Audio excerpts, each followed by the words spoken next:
Hello everybody! Romance is my favorite genre. Most of the books I read are romance. But just because I love romance doesn't mean that all romance books are good books. I've already made a video listing some of my least favorite romance tropes. I actually might have made 2 or 3 of these videos. I lose track of time. It's been a while. But today I'm listing even more because complaining is fun. At least 3 points on this list are going to be very unpopular opinions, so hold on to your butts. Before we get started, in case you missed the news, The Savior's Army is officially available for pre-order right now. I've got the link listed below. Right now it's available for pre-order in ebook, however the paperback and hardback copies are coming very soon, so sit tight. Also be sure to save your proof of pre-order because there may be some fancy-dancy gifts coming your way, specifically to people who pre-order The Savior's Army. So save that proof, you might get something special. Now I am breaking down some of my least favorite romance tropes, but because people on the internet are soft as hell, here's a few disclaimers. First off, this is just my opinion, it's not the law. If you like these tropes, good for you. I don't give a Second, this is not advice. I'm not telling you not to write these tropes. I'm not saying you're a bad person for enjoying these tropes. They're just tropes, but I may assume you're a stupid person if you take this list too seriously. And number 3, I am a forever evolving human being, which means I reserve the right to change my mind. I hate these tropes today, but I may love them tomorrow. Who's to say? I also may love some books that feature these tropes because maybe I really like the way the author presented them. Writing is complex, and so is the human mind. Let's get started. Let's start with the one that's gonna get me on everyone's list. Number 1.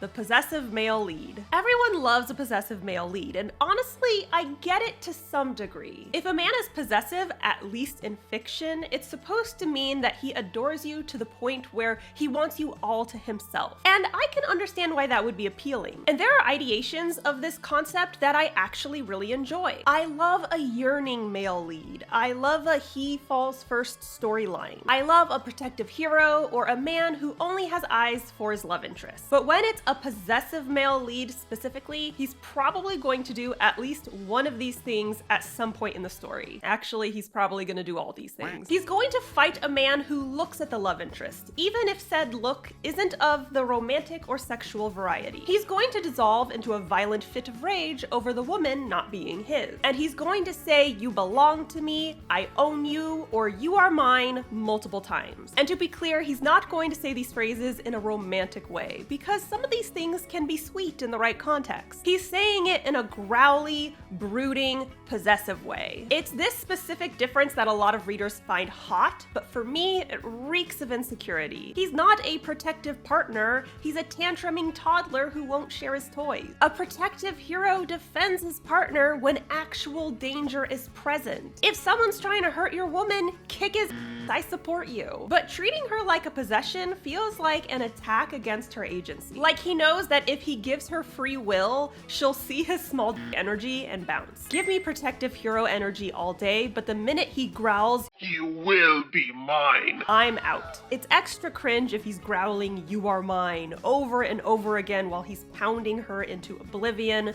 Authors, you have written this exact scene to death.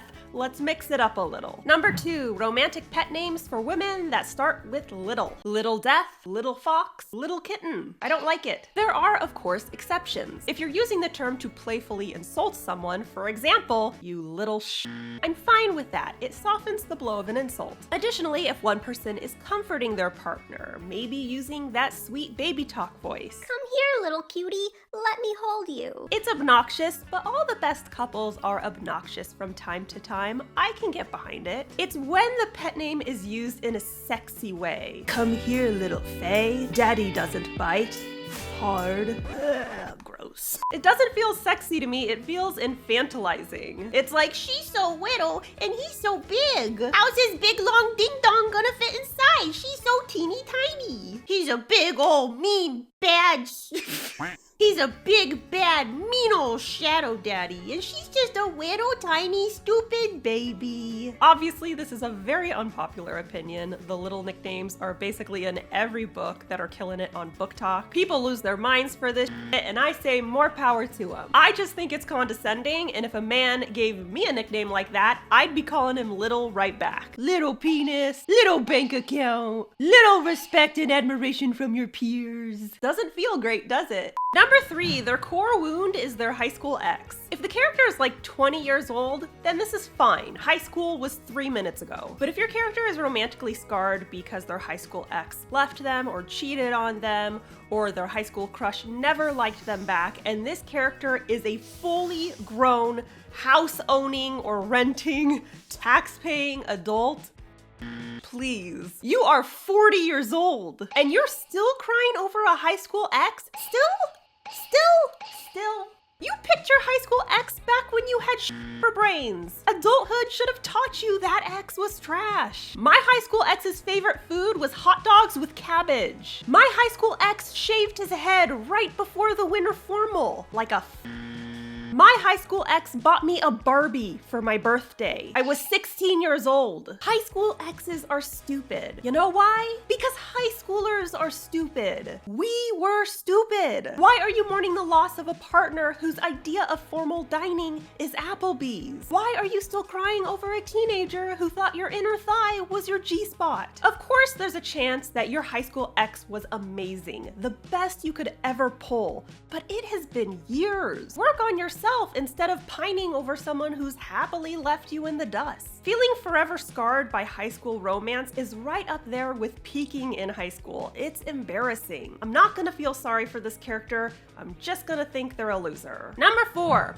doggy style. Let me be clear, I do not hate doggy style in books. I think it can be perfectly delightful, or at least acceptable. My issue is the sheer volume of doggy style scenes in the romance genre. It seems that's the only position writers are writing about. I've read more doggy style scenes than the phrase I love you. Authors, variety is the spice of life. Mix it up. And certain positions are not well suited for specific vibes and situations. I have read more than one scene where a woman loses her virginity doggy style. Maybe this is a me thing. Maybe virgins love taking it from behind and I just didn't get the memo. But I cannot personally think of a worse way to experience sex for the very first time. You're nervous, you're self-conscious, you don't know what you're doing. What'll make it better? Getting on your hands and knees and showing your partner your b***hole. Again, I cannot stress this enough. Doggy style is fine, but if I took a shot after every time I've read a doggy style scene in the romance genre, I'd be dead. And number 5, titties. Titties is a fun word. Who doesn't love to be sitting there, barbecue sauce on their titties? But again, and maybe this is just me, I don't think titties is a sexy word. So why are fictional men constantly talking about titties during dirty talk? And why are we, the reader, supposed to find it hot? If a man uses the word titties in the bedroom in all seriousness, I'm not imagining a seductive fey prince, I'm imagining Cletus from Appalachia. And why are they always talking about sucking on titties? Hand them over, lady. Let me suck on them there titties. Just suck on them. Love me a titty. Just get a mouthful of titty. I got 1 titty, I got 2 titties, I got 3 titties, just all them titties. Blah, blah, blah, blah. I'm an adult. This is what it sounds like. No one is enjoying that. Well, I kind of enjoyed that just in that moment, but because it was silly. And I'm not saying guys don't like titties or don't say the word titties. I'm just saying that that's a word you say when you're cracking open a cold one with the boys. Not in the throes of passion. Let me suck on these there titties. I love them titties. Nom nom nom. Jesus. I realize this point is better suited for my terrible words in spice scenes videos. However, those videos keep getting demonetized, so I'm trying to sneak it into this video. Let's see how it goes. So that's all I got for you today. Titties, one more time. The Savior's Army is available for pre-order right now. It doesn't have any of these tropes, so yay! It's linked in the description below. Again, save your proof of purchase because everyone who pre-orders is gonna get a special treat. And my second writing craft book, How to Write Romantasy, is available at all major retailers. Thank you so much to everyone who's already checked it out, but if you haven't yet, you totally should. It's linked below.